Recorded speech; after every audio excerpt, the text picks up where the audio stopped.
आज हम लोग बात करने वाले हैं एपीजे अब्दुल कलाम के बारे में, जो आप लोग को ऑलरेडी पता है बहुत से लोग, और अगर पता भी ना हो तो भी आप लोग वही बोलने वाले हैं कि हाँ वो एक बहुत बड़ा आदमी है। तो चलिए वाला वीडियो स्टार्ट करते हैं, और इस वीडियो पे आप लोग को बहुत सारा अनोखी अनोखी चीज़ें पता चल जाएगा एपीजे अब्दुल कलाम के बारे में। तो चलिए शुरू करते हैं एपीजे अब्दुल कलाम आज़ाद के प्रोफेशनल करियर के ऊपर। तो पर सबसे पहले आ जाता है उसका profession as a president, he serves for our nation. तो उसके बाद आ जाता है as a professor, he also serve for our nation's youth as a guidance. तो उसके साथ वो एक ऑथर भी थे, तो उसके साथ वो एक बहुत बड़ा साइंटिस्ट थे। अभी हम लोग बात करने वाले मिसाइल्स के वगैरह के ऊपर, क्योंकि इंडिया पे जितना 95% मिसाइल एग्जिस्ट करते हैं अभी, वो सिर्फ दिया हुआ और सबसे बड़ा इनोवेटर हम लोग बोल सकते हैं वो है कलाम सर। के बिना हम लोग नहीं बोल सकते कि SLV आ जाता, PSLV जो भी हो वो सब कलाम सर के दिया हुआ है, और अभी भी वो उसका इनोवेशन करके चला रहा है। भी हम लोग बोल सकते हैं कि APJ Abdul Kalam is our backbone name India that has earn in the space and nuclear sectors. Abdul Kalam Azad के जन्म हुआ था रामेश्वरम पे, जो 15 अक्टूबर 1931 पे हुआ था। एपीजे अब्दुल कलाम आज़ाद के फैमिली बैकग्राउंड के बारे में अगर हम लोग बात करें तो बहुत एक वीक थे, क्योंकि उसके पापा सिर्फ एक बोट चलाते थे, और उन लोग के सर्वाइवल के लिए इतना पैसा नहीं होते थे कि ताकि वो अपना ड्रीम फुलफिल करें। और उस टाइम और उस पेट के बारे में अगर हम लोग डिसाइड करें तो ऐसा एक नहीं थे, ऐसा ड्रीम भी नहीं करते थे कोई भी बच्चे लोग कि वो अपनी मेहनत से काम करे और पैसा इनकम करे। और अभी भी बहुत से लोग हैं जो अभी भी वो नहीं सोचते उसके तरह, और मेहनत से काम करे, मेहनत से पैसा कमाए अपने पढ़ाई के लिए, और एक बहुत बड़ा ड्रीम करे। तो उस टाइम ऐसा एक प्लान ही नहीं थे। लेकिन एपीजे अब्दुल कलाम आज़ाद एक ऐसा स्टूडेंट थे, एक ऐसे मेरिशियस स्टूडेंट थे जिसका ड्रीम थे एक बहुत बड़ा आदमी बनने का, और उसने अपना कामयाबी सिर्फ एक ही चीज़ों से किया था। जब वो एक टीनेजर स्टेज में थे तो वो अपना जैसे कि न्यूज़पेपर वगैरह होता है वो सेल करने के लिए लग गया था। तो एपीजे अब्दुल कलाम आज़ाद ने थोड़ा सा पैसा अर्न कर लिया था तब न्यूज़पेपर वगैरह सेल करके। तो उसने डिसाइड किया कि वो मद्रास इंस्टीट्यूट ऑफ टेक्नोलॉजी पे वो अभी एरोनॉटिकल इंजीनियरिंग करेंगे। अब्दुल कलाम आज़ाद सर को बहुत सा फाइनेंशियली भी थोड़ा सा सपोर्ट चाहिए होता था, तब उसके बहन ने बहुत सपोर्ट किया। और सबसे बड़ा चीज़ है, जब वो यूनिवर्सिटी पे गया, मद्रास इंस्टीट्यूट ऑफ टेक्नोलॉजी पे गया था, तब उसके यूनिवर्सिटी एक टास्क दिया गया था उसको कि आपको एक स्पेसक्राफ्ट डिज़ाइन करके दिखाना पड़ेगा, तभी आपको एक स्कॉलरशिप दिया जाएगा।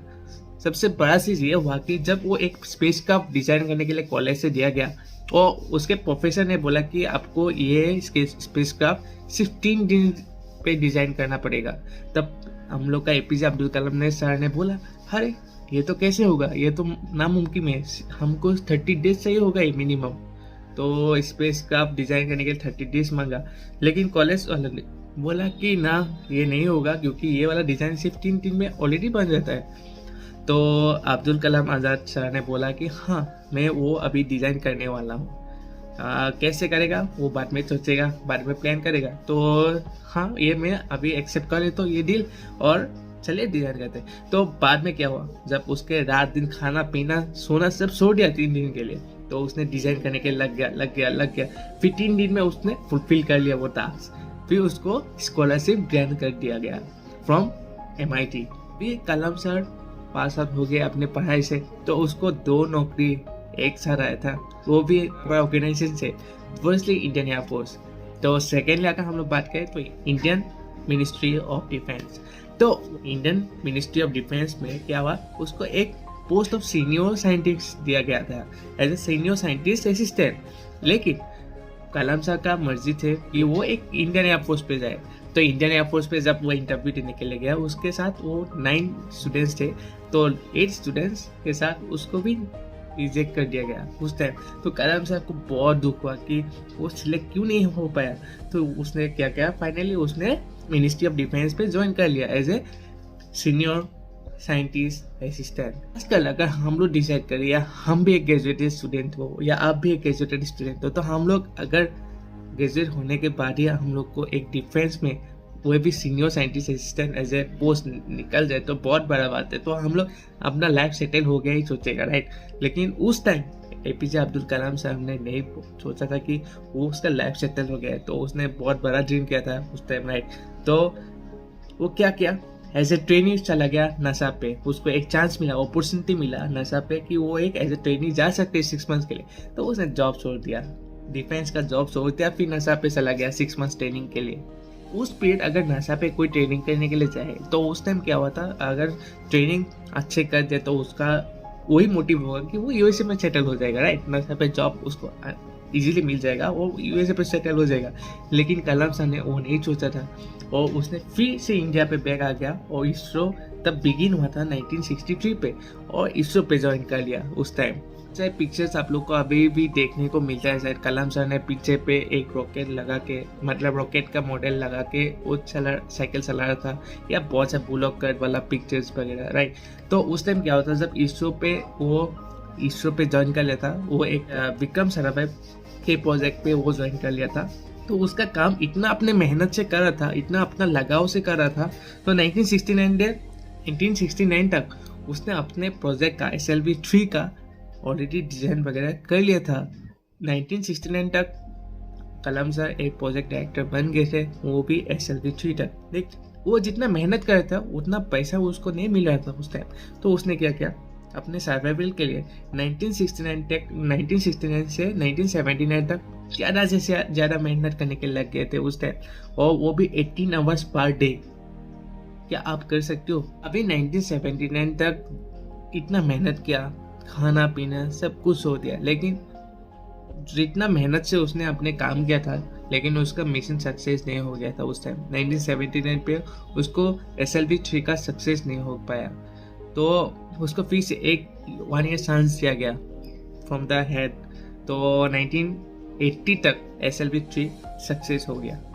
तो जब सक्सेस हो गया, जब उड़ान चल गया, तो हेड से रिकमेंड किया गया कि हाँ, अभी कलाम सर को इंटरव्यू वगैरह देना पड़ेगा। वो बाहर निकल दिया गया उसको, और न्यूज़ के सामने पूरा बातचीत करने के लिए लगा दिया। तो कलाम सर का एक ही चीज़ उस प्रोजेक्ट पे डिपेंड कर दिया था कि वो जितना मेहनत से काम कर रहा था, उसका टीम को भी उतना मेहनत से वो काम कर रहा था, राइट। तो उसको एक लीडरशिप लेसन भी दिया गया उस टाइम। एपीजे अब्दुल कलाम को एक लेसन मिला उस प्रोजेक्ट से, एक लीडरशिप क्वालिटी। SLV-3 के बाद क्या हुआ, कलाम सर ने अपना जॉब छोड़ दिया, वो इसरो पे जॉब छोड़ दिया था उस टाइम। फिर वो इंदिरा गांधी से मिले और इंदिरा गांधी ने तब बोला कि हम लोग के यहाँ पे मिसाइल का बहुत कमी हो रहा है। तो एपीजे अब्दुल कलाम सर ने भी न सोचे कि हाँ, ये मिसाइल का भी बहुत सा कम है चश्मे, तो अभी हमको ज्वाइन करना पड़ेगा DRDO पे। तो फिर उसने क्या किया, DRDO पे ज्वाइन कर लिया उस टाइम। क्या हुआ, DRDO पे जब कलाम सर ने ज्वाइन किया तो उसको एक ऐसा पोजीशन में मिले, अगर आपको भी अभी भी मिले तो आप लोग सोचेंगे हाँ अभी तो लाइफ सेटल, लेकिन कलाम सर ने तब भी बोले थे कि मेरा लाइफ सेटल नहीं हुआ है। तो पोस्ट अगर हम लोग बात करें, उसको as a director of DRDL मिला गया था, जो DRDO पे होते हैं। तो उसने फर्स्ट स्टेप एक ही लिया था कि हाँ अभी हो गया है हम लोग का काम, एक सीरीज में हम लोग को पढ़ाने के लिए, एक मिशन पे लगने के लिए, हर एक पीपल को थोड़ा सा इनोवेटिव माइंड बनाने के लिए। तो आ गया फर्स्ट स्टेप ये थे कि वो एक integrated missile development program launch कर दिया था। वही एक रीजन है जिसके लिए हम लोग इंडिया पे अभी Nag anti tank missile, Prithvi surface to surface missile, Trishul, Akash, बहुत सारा ऐसा भी अनोखे मिसाइल है जो हम लोग इंडिया के DRDO हो या हम लोग इंडिया के पीपल हो, जो अभी घमंड चलता है कि हम लोग सेफ है, हम लोग सिक्योर्ड है। कोई भी काउंटर अटैक करे, हम लोग उसको जवाब देने के लिए हम लोग के पास भी एक सामान है। तो everything goes credit to APJ Abdul Kalam sir.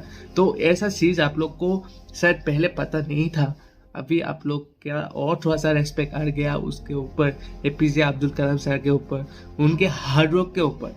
तो लेकिन एपीजे अब्दुल कलाम सर उस टाइम इतना काम करने के बाद भी वेट नहीं किया, तो उसने बहुत सारे अनोखे अनोखे स्टेप लिया। वो बोले कि हम एंटायर लाइफ काम करने वाला है ऐसा एक अनोखे अनोखे चीज़ों के लिए। इतना प्रोजेक्ट करने के बाद तो सबका एक ही फेवरेट होगा, राइट? तो एपीजे अब्दुल कलाम के लिए एक फेवरेट मिसाइल थे वो है अग्नि।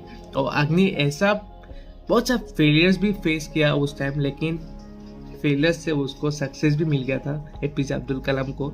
और उसको हम लोग का हर एक न्यूज़ चैनल हो या ब्रांड हो, अमूल भी एक अग्नि के लिए एक पोस्टर ब्रांड को फैलाया था उस टाइम, और एंटायर नेशंस प्राउड फील करा था अग्नि के लिए।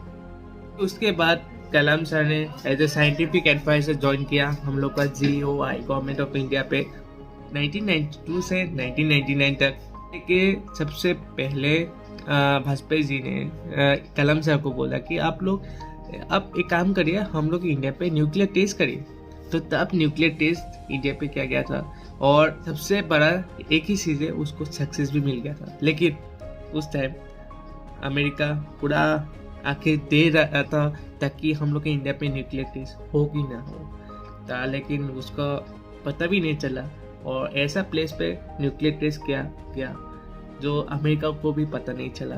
कलाम आजाद जी ने DRDO पे ज्वाइन किया था। इंडिया के मिसाइल 30% ऑलरेडी बना दिया था उस टाइम, और रिटायरमेंट तक उसने 50% तक लेके गया, जो अभी हम लोग फुल्ली प्राउड से रहते हैं और प्राउड फील करते हैं। तो उसने अपना रिटायरमेंट जब ले लिया DRDO से, और वाजपेयी जी ने बोला कि आप अभी मेरे साथ काम कर सकते हो इन अवर मिनिस्ट्री, इन एनी मिनिस्ट्री, आप जो भी मिनिस्ट्री हो आप लोग वो ऐसे। वाजपेयी जी ने जब बोला था तो कलाम सर ने रिफ्यूज किया, ना मैं कोई भी पॉलिटिकल पार्टीज में शामिल नहीं करने वाला हूँ खुद को। तो बहुत सा पॉलिटिकल पॉलिटिकल पार्टी ने भी इंसिस्ट किया आप मेरे साथ आ जाओ। तो अब्दुल कलाम आजाद जी ने बोला कि ना, मैं कोई भी पॉलिटिकल पार्टीज में शामिल ना होना चाहता हूँ। तो वो क्या किया, आपने पढ़ाने के लिए लग गया, जो अन्नामला यूनिवर्सिटी पे वो अपना ऐसे प्रोफेसर वो किया। थोड़े दिन के बाद उनको बात चीज़ ये है, एपीजे अब्दुल कलाम को स्टूडेंट्स बहुत पसंद थे, चिल्ड्रेंस बहुत पसंद थे। और वो उसको एपीजे अब्दुल कलाम जब मरे थे वो भी IIM शिलोंग पे विद द स्टूडेंट्स जब वो स्पीच दे रहा था, स्पीचेस डिलीवर कर रहा था। हम लोग बात करने वाले एपीजे अब्दुल कलाम के प्रॉपर्टीज़ के बारे में। प्रॉपर्टीज़ नहीं, एक्चुअली वो अपने पर्सनल लाइफ के बारे में। तो उसके पास 2500 बुक्स थे, एक घड़ी थे, 1 CD player, 1 laptop, 6 shirt, 4 pens, 3 suits, 1 pair of shoes and 40 degree of doctorates. तो आई थिंक ये वाला स्टोरी आप सब व्यूअर्स लोग के लिए एक मोटिवेशन रहे और एक स्टेप रहे अपने यूथ के लिए कि आप कैसे अपने आप को एपीजे अब्दुल कलाम के साथ इम्प्लीमेंट कर सकते हो, कैसे अपना जर्नी कैरी आउट कर सकते हो। क्योंकि एपीजे अब्दुल कलाम ने DRDO का डायरेक्टर होने के बाद भी वो नहीं सोचा था कि हम ना लाइफ सेटल है, वो अपने लाइफ को आगे में ले जाने के लिए कोशिश पे लग गया था उस टाइम। और वीडियो में इसलिए बनाया क्योंकि आज हम लोग का इंडिया पे, हम लोग का हर एक कंट्री पे आज हम लोग का नया साल है, और इस नया साल पे हम लोग एक ऐसे आदमी के ऑटोबायोग्राफी आप लोग के साथ शेयर किया है जो आप लोग के लिए, आप लोग के नया साल के लिए, नया स्टार्टअप करने के लिए, नया मोटिवेशन हो अपना जर्नी, अपना खुद का जर्नी स्टार्ट करने के लिए as a APJ Abdul Kalam sir. और एपीजे अब्दुल कलाम सर के लाइफ से अगर आप लोग 100% ना ले पाए हो तो आप लोग ट्राई कीजिए 5% अपने लाइफ के साथ कंपेयर करने के लिए, अपने लाइफ के साथ आगे में ले जाने के लिए। तो आप लोग के लिए भी बहुत बेनिफिशियल लगेगा और बेनिफिशियल होगा, और मेरे को भी अच्छा लगेगा कि मैं आप लोग के साथ इतना अच्छा कंटेंट शेयर कर पाया, और अलग अलग कंटेंट शेयर करने के लिए मैं ज़रूर कोशिश करते रहूँगा। Thank you for watching. अगर ये वीडियो आप लोग को थोड़ा सा भी अच्छा लगे तो please do subscribe to my channel and please do share this video.